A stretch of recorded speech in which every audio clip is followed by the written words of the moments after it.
પરિપૂર્ણ જ્ઞાન છે. જો બારગામ કથા કરવા જાય, યજ્ઞમાં જાય, કર્મકાંડ કરવા જાય તો સંપત્તિનો ઢગલો થાય છે. પણ સુદામાએ પૈસા માટે જ્ઞાનનો ઉપયોગ ક્યારેય કર્યો નથી. જ્યારથી જીવનમાં પૈસો મુખ્ય થયો ને ત્યારથી પાપ વધ્યું છે અને જીવનનું લક્ષ્ય પણ ભર્યું છે. સુદામાએ અયાચક વ્રત લીધું છે. આ વ્રતનો નિયમ એવો છે કે કોઈને કહેવાનું નહીં કે મારે અયાચક વ્રત છે, કોઈને ઘરે જવાનું નહીં, કોઈ ઘેર આવીને આપે તો લેવાનું. પણ આ વ્રતનો એક બીજો નિયમ એવો છે કે જે કાંઈ દિવસે આવે એ સૂર્ય અસ્ત થતા પહેલા વાપરી જય હો. આવતીકાલ માટે એક દાણો ઘરમાં નહીં રાખવાનો. આવું વ્રત સુદામાને છે. આવતું ઘણું પણ કાલ માટે કાંઈ રખાતું નહોતું એટલે કરી બતાવ્યું. સુદામા આખો દિવસ ઘરમાં ધ્યાન કરે, બ્રહ્મ ચિંતન કરે. આજનું પોરબંદરે સુદામાની પત્નીનું નામ સુશીલા હતું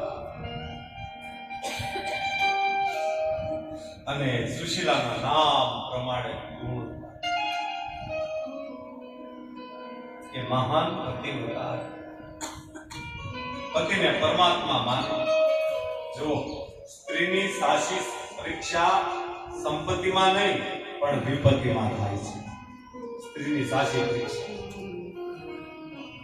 પતિના ઘરમાં સુખો હોય અને પતિ સાથે પ્રેમ રાખે તો ઠીક છે, પણ પતિના ઘરમાં ખાવાનું નથી, પતિના ઘરમાં કપડા નથી, છતાં પતિવ્રતા સુશીલા પતિને પરમાત્મા માને છે,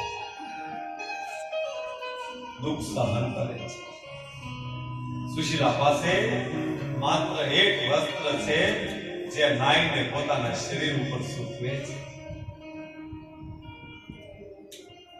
ગરીબીને કારણે ઘણી વાર તો બિલકુલ ખાતા પણ નથી.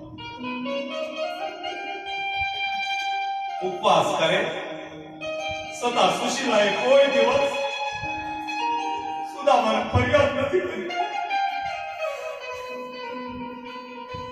કે તમે કેમ કોઈ પ્રવૃત્તિ કરતા નથી, તમે કેમ પૈસા કમાતા નથી. જો સાધારણ સ્ત્રી હોત ને તો પતિને જરૂર ઝટકો આપે કે તમારે પ્રવૃત્તિ કરવી નહોતી તો પરિણ્યા શા માટે, મારી જિંદગી શા માટે બગાડી. પણ સુશીલા તો મહાન પતિવ્રતા છે. આખો દિવસ ઘરમાં બેસી ભક્તિ કરે, પતિને પરમાત્મા માને, એમની સેવા કરે, પતિ પત્ની ઘરમાં સત્સંગ કરે, કૃષ્ણ કીર્તન કરે. આવો ગૃહસ્થાશ્રમ સંન્યાસ આશ્રમને પણ સન્માન છે. સુદામા મહાજ્ઞાની છે. તેઓ ઘણીવાર બોલવાની ઈચ્છા થાય તો ઘરમાં ઠાકોરજીની સન્મુખ બેહે, પત્નીને કહે તને ફુરસત હોય તો મારી કથા સાંભળ. સુશીલા કથા સાંભળે, ખૂબ આનંદ પામે. પત્નીને એમ થાય કે જો